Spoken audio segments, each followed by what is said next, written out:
हरियाणा के करनाल जिले का एक गांव है हरसिंहपुरा। 24 नवंबर 2022 को उसी गांव की एक 55 साल की महिला राजवंती अपने घर से कहीं गायब हो गई थी। घर वाले इसकी रिपोर्ट घरौंदा पुलिस थाने में पुलिस को देते हैं।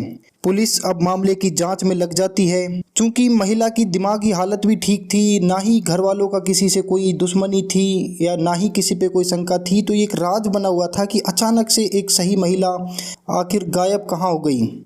ऐसे में अब गुमशुदगी के इस रहस्यमय मामले की जांच सीआईडी स्टाफ के हवाले कर दी गई। इस बीच पुलिस का ध्यान एक अजीब इत्तेफाक पर गया। इत्तेफाक ये था कि जिस रोज राजवंती देवी गायब हुई थी, उसी रोज उसी गांव में एक लड़की की दर्दनाक हादसे में मौत हो गई। 25 साल की इस लड़की का नाम था अंतिमा। अंतिमा अपने ही घर में करंट लगने और झुलसने की वजह से मारी गई थी।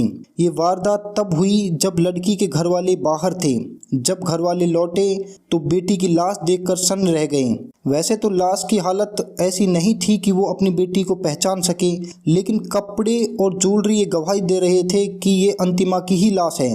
अब घर वालों ने भरे मन से अपनी बेटी की लाश का अंतिम संस्कार कर दिया। अब पुलिस ने दोनों मामलों की जांच साथ में करने का फैसला किया। पता चला कि अंतिमा की मौत को हादसा मानकर ही उस मामले में घर वालों ने अंतिम संस्कार कर दिया था। उसकी मौत की कोई जांच नहीं हुई थी। ऐसे में सीआईडी स्टाफ ने अंतिमा की मौत के बारे में पता करना शुरू किया। अंतिमा की मौत के बाद पुलिस ने उसके सोशल मीडिया अकाउंट्स की पड़ताल की और इस कोशिश में उसे एक चौंकाने वाली बात पता चली।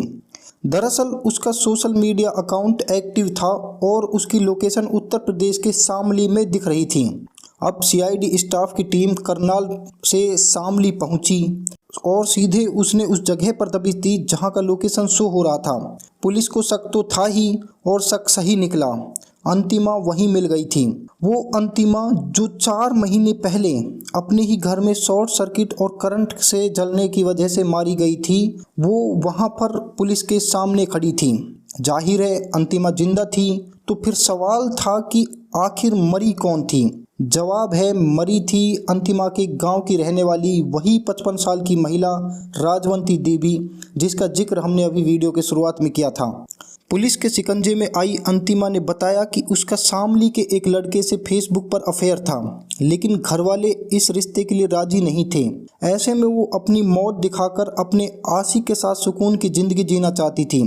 प्लानिंग उसने पहले से तैयार कर रखी थी, बस उसे मौके का इंतजार था। इत्तेफाक से 24 नवंबर को उसके घर वाले कहीं बाहर गए थे और मौका पाकर उसने अपने पड़ोस में रहने वाली राजवंती देवी को बुला लिया। इसके बाद उन्हें पानी में नींद की गोली मिलाकर दे दी। जब राजवंती देवी गोली खाने की वजह से बेहोश हो गई तो उसने पहले राजवंती देवी का गला घोंटा, फिर करंट लगाया और फिर अपने कपड़े पहनाकर आखिर उसकी लाश जला दी ताकि उसकी पहचान ना हो सके।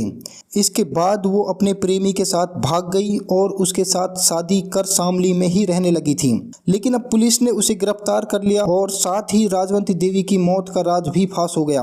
आशा करता हूँ आपको ये कहानी अच्छी लगी होगी और ऐसी ही सच्ची क्राइम कहानियों के लिए हमारे चैनल को सब्सक्राइब करें। सजग रहिए, सतर्क रहिए। धन्यवाद।